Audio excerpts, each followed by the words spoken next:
Hello everyone, welcome to my YouTube channel Study O'Clock. So do subscribe to my channel, and today I'm going to tell you about the psychology domain subject, how you can score 200 out of 200 and convert your dream into reality. मेरे भी psychology में 200 out of 200 आए थे, that is 100 percentile, yes. तो आपको भी कैसे लेके आ सकते हो मैं आपको बताती हूँ। पहली चीज़ है इम्पॉर्टेंट कि समझना कि कैसे क्वेश्चंस पूछे जा सकते हैं।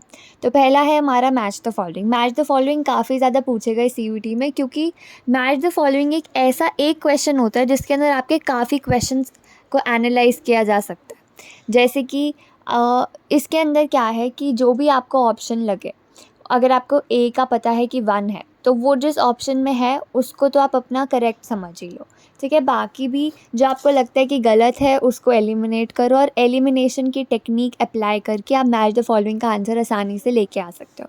तो मैच द फॉलोइंग काफ़ी इंपॉर्टेंट है और इसके लिए क्लैरिटी होना बहुत इंपॉर्टेंट है। फर्दर ये पूछे जा सकते हैं जैसे कि आपको नाम दे दिया, जैसे कि इसमें कैटल, मैस्लो, बंदूरा बताया और बताया कि किसने दिया था ये कंसेप्ट। तो साइकोलॉजी में बहुत इंपॉर्टेंट रोल प्ले करता है कि किसने क्या दिया, क्यों दिया, किस बेसिस पे दिया, उसके एग्जाम्पल्स क्या है। फर्दर आपसे ऐसे क्वेश्चन पूछे जा सकते हैं जैसे कि street smartness is a part of which type of intelligence. जो जितने भी साइकोलॉजी में चैप्टर्स है ना, उसके अंदर कितनी सारी चीज़ें जिसके अंदर टाइप्स हैं, जिसके अंदर हेडिंग्स के अंदर सब हेडिंग्स है। तो आपको इम्पॉर्टेंट है ये जानना और पता होना कि कैसे, किसके अंदर क्या टाइप्स हैं, कौन सी सब टाइप्स हैं, प्लस किस कंसेप्ट में क्या क्या चीज़ें हैं, एंड प्लस उसका एग्जाम्पल क्या है। तो जितने भी टाइप्स हैं, एग्जाम्पल्स दिए गए, उनका एक फ्लो चार्ट बना लो ताकि आपको एक क्लैरिटी हो।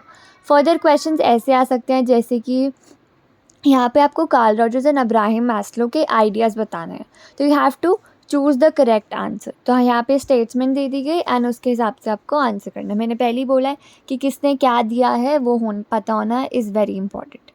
फर्दर जैसे कि आपसे क्वेश्चन पूछे जा सकते हैं, आइडेंटिफाई द टेस्ट्स और डिसऑर्डर्स साइकोलॉजी में बहुत इंपॉर्टेंट रोल प्ले करते हैं, तो इनसे तो क्वेश्चंस आते ही हैं। तो टेस्ट में पता होना चाहिए क्या टेस्ट है, किसने दिया, कब दिया, एंड किस डिसऑर्डर को वो कोप करने में हेल्प करता है। फर्दर कुछ क्वेश्चंस ऐसे डायरेक्ट भी आ सकते हैं, जैसे कि यहाँ पे आपको बताना है कि a person defends against anxiety by adopting behaviours opposite to his or her true feelings, ठीक है। फर्दर आपको केस बेस्ड क्वेश्चन आ सकते हैं, उसके अंदर या तो आपसे कोपिंग पूछ लिया जाएगा कि विच टाइप ऑफ कोपिंग है या कौन सा डिसऑर्डर है। तो ऐसे करके क्वेश्चंस फ्रेम होते हैं। फिर से यही कि टाइप्स पता होना, हर एक हेडिंग की सब हेडिंग पता होना बहुत इंपॉर्टेंट है। तो इस क्वेश्चन के अंदर जैसे कि आपको कोपिंग मैकेनिज्म बताना है, तो साइकोलॉजी में यही है, जो आपका डिसऑर्डर है फिर उसको आप कोप कैसे कर सकते हो, उससे डील कैसे कर सकते हो।